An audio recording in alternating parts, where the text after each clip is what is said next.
What's up, everybody, and welcome back to the channel. So, in today's video, ladies and gentlemen, I wanted to not only show clips of both how and why so many modern day black women don't value nor desire solid, strong family structure, strong, solid, traditional family structures that is. Whereas in during a period all the way up into well into the 1960s, you had quite a bit of families, strong, solid families who believed in traditional family values. Whereas anytime women had kids by a man, that woman would usually believe in marrying that man instead of how women nowadays, modern day black women, usually believe in shacking up with random men and having kids with random and strange men. Unlike in today's society, right well up into the 1960s and before the 1960s, you had so many more stronger family structures and couples that believed in just strong, traditional, solid family values. Only for those things to go left right after the 1960s, especially during the 1970s, well up until today, because statistics and studies show how between 70 to 80% of black kids, black American kids, are born in unwed homes. For some of you who may want me to clarify more, what I mean by unwed homes is homes without fathers. Now, there are kids who may come from families that may be born out of wedlock and may have guys staying with them in home with them in the house with them, but they are usually boyfriends in most cases that are just with their mothers for a one-time fling, for a rendezvous due to how so many of today's modern day black women are very promiscuous, very whorish, to the point where that's one of the main reasons why the black traditional family structure has been broken, due to how also so many African American modern day women love to go from man to man, love to have even worse, love to have multiple kids by multiple men, and in most cases, guys that are usually scam artists, if not scam artists, guys that are usually dope boys, guys that are usually murderers, guys that are usually pedophiles. Because how many of you have heard of cases or seen clips on social media on behalf of mothers that may have been dating a random or strange man, only to one day leave that random or strange man at home with one of her kids, who is not even much the kid of the man, and hear stories from the kids, if the kids are able to talk clearly enough, of him molesting their kids, what it may be, either a boy or a girl kid. And little do black women know, so many modern day black women know of how they have ruined so many of them, and due to the popularity of social media and dating apps as well, they little do they know how the black American structure and household is one of the biggest contributors, where how they, let me rephrase it, how they decide to go by picking exact kind of men to produce, once again, some of the worst calibers of men, is some of the most toxic, dysfunctional men they can find. Once again, men by the likes of dope boys, scam artists, pedophiles, murderers, gang bangers. This exactly just explains why the black structure, family structure, is broken and will remain broken due to black women's poor and messed up choices in the types of men they decide to pick. Because how many of you know of any black women personally, either a female friend of yours, women, and I'm addressing you women, my sisters, or either a female family member that happen to have her kids by a man of virtue In other words, a man who's into the Lord, into the Bible, that's very highly educated, who doesn't have a criminal record. Now, you hear of women of that nature, you may know some, but very few. Instead, I guarantee you, the majority of your girlfriends are with men of the opposite, such as the men I just mentioned, the dysfunctional, most dysfunctional, bottom of the barrel, toxic men they could find. If not, use the female girlfriends of yours, then use the female family members for sure. And when I think about this here topic, I think about the scene where the movie Boys in the Hood, when Ice Cube were both Ice Cube and Morris Chestnut happened to be brothers in the movie. And it just so happened they weren't even much full blood brothers. They happened to be half brothers due to one having a different father than the other. And this explains, this was a big part of judging, from my humble opinion and in my personal perspective, why it was that one scene where they didn't see eye to eye when they got the fighting in the front yard of the home. And of course, I had to be broken up while doing so. Because I also remember the scene where Cuba Gooding Jr. told him they shouldn't have been fighting because they was brothers. If you want to be technical, they really weren't brothers. They were more so half brothers instead of being, once again, full-blooded brothers.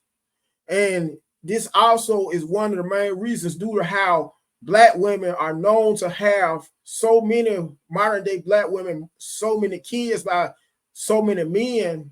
Because how many of you know of women with 4 or 5 different baby daddies? This also explains why when kids usually spend holidays with other family members outside of the home, they have to be broken up. For instance, if a woman may have to have kids by 2 men, anytime it may come a holiday by the likes of either Memorial Day, 4th of July, one kid may get the chance to spend with both the mom and the dad, the first dad who she had her first kid by. Whereas the second kid may have to go to a completely different home to spend with his other dad. Do you see where I'm coming from, people? Anyways, and to defend my statement, I'm going to show you some clips via TikTok on people giving their perspectives of the broken family structure in the African American community, and how it's having a long-term effect and has been having a long-term effect for quite some while on the African American community. Well, in the African American community, excuse me.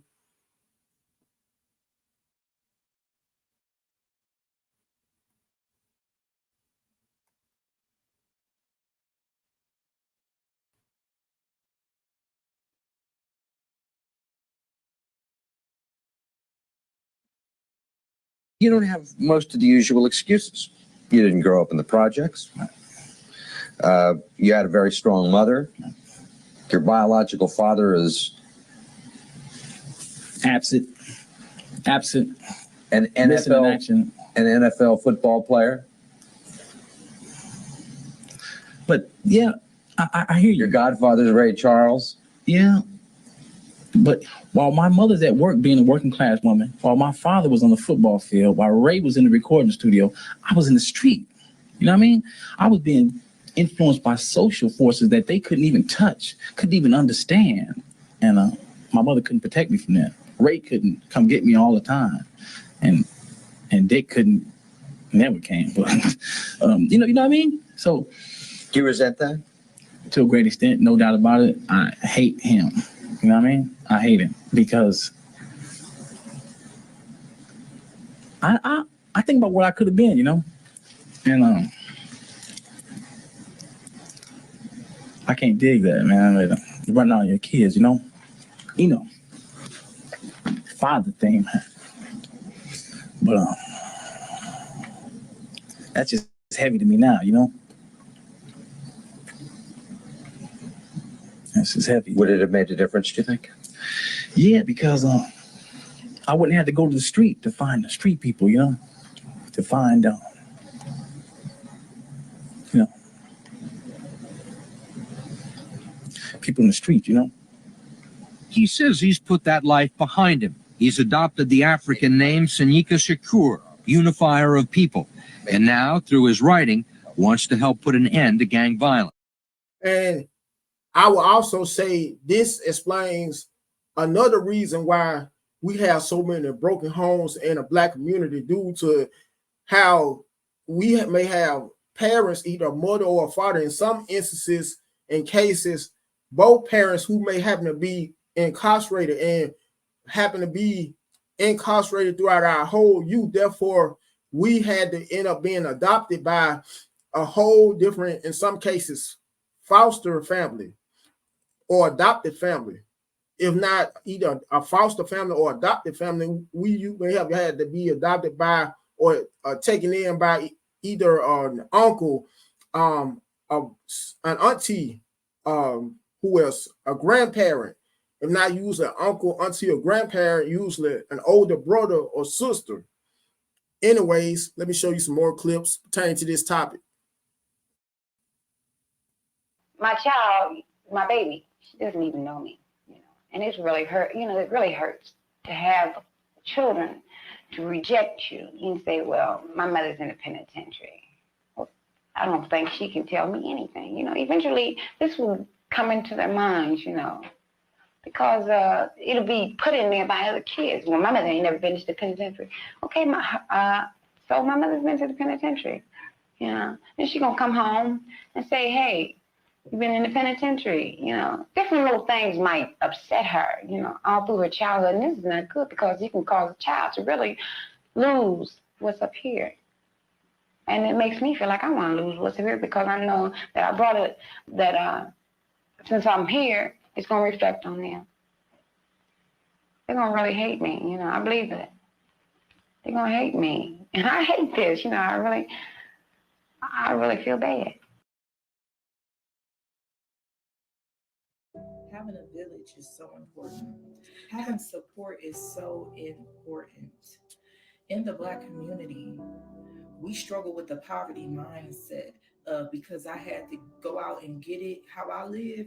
You have to go out and get it how you live. Because I struggle, then I'm not about to help you, because you got to go through the struggle. And I see a lot of Black parents do that, especially our parents from back in the day. Our parents, they have it to where, because I didn't have any help, then you shouldn't feel tired. What you tired for, and this and that.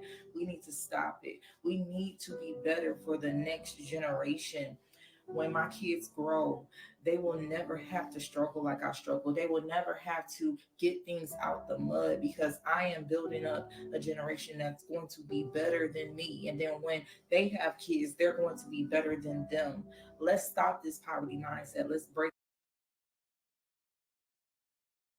Why are y'all still talking about Black men not dating Black women? Who cares? There's so much. There's this going on in this country, and there's this going on, and there's this and that, and there's communities. Our communities in Mississippi, they have all those dead bodies in the back. Yes, of course, y'all. I live in Jackson, Mississippi. By the way, I go to school there, and so I just thought, like, the reason that Black women and Black men are arguing so much about dating is because essentially that is the foundation. And you want to know when the Black economy was doing its best, when we were the best in marriage, in everything, it was during segregation.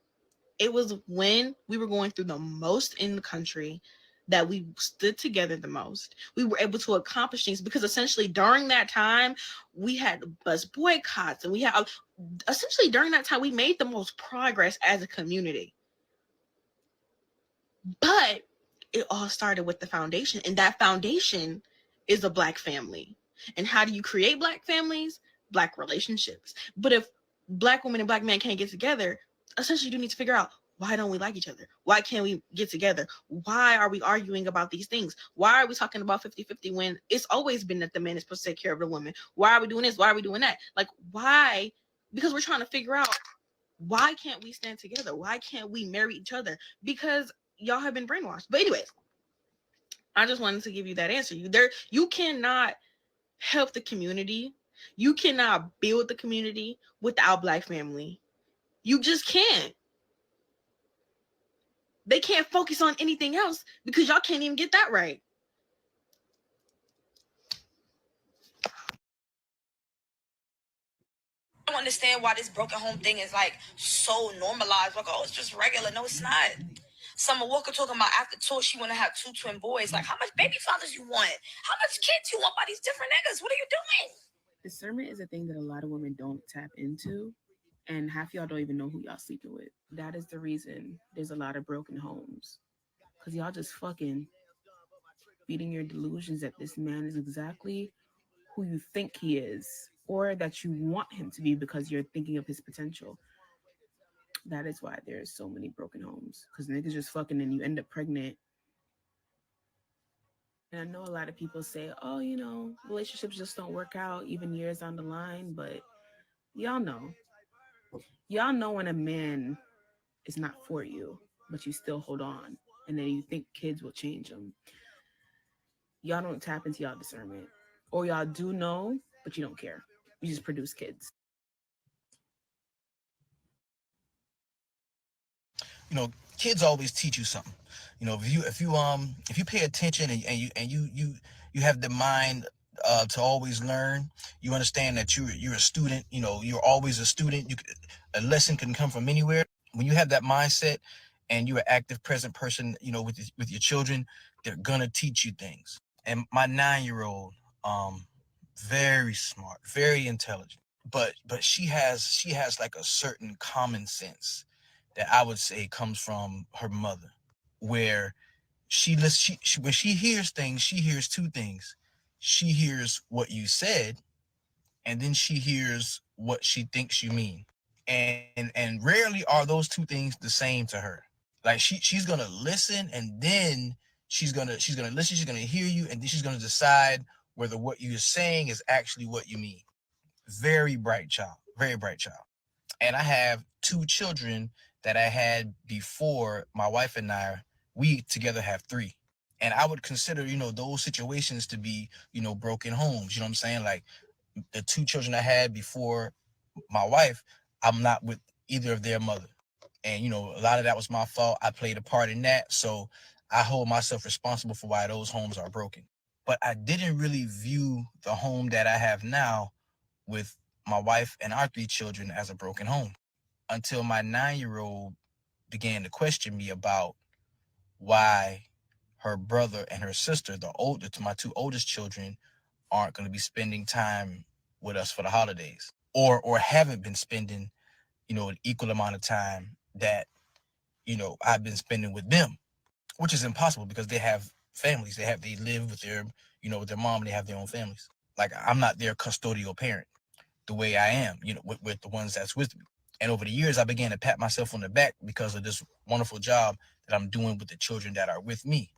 Not realizing until my daughter called me out on it was our home is broken too, because those are siblings that she doesn't interact with as much as those siblings that she's in the house with. So it's literally a trail of broken homes.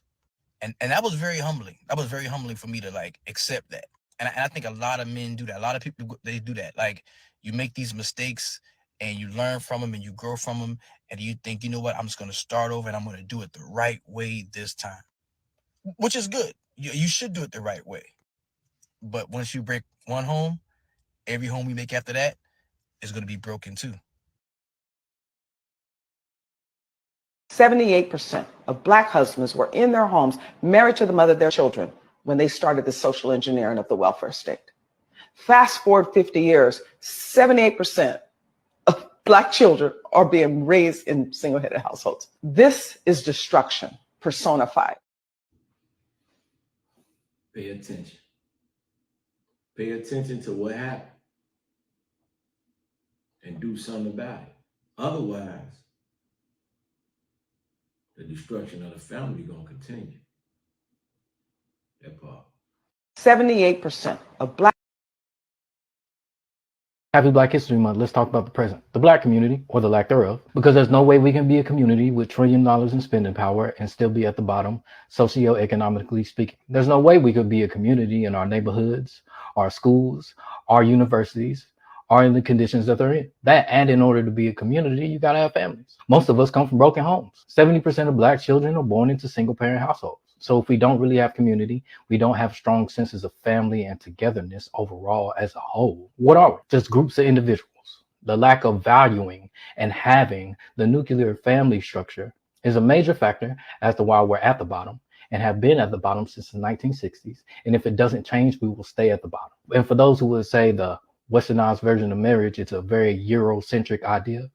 It seems to be working for the Asians. All this talk about identity politics, toxic masculinity, toxic femininity. This is what I'm on this month. I'm gonna talk about toxic Black culture and how a lot of what we consider our culture is toxic and killing us and keeping us at the bottom. Like, subscribe, follow, don't like, comment on whatever it is that you feel, whether you disagree or agree with the stuff that I'm saying. But the point is to get the conversation going and take conversation to thought processes to actions.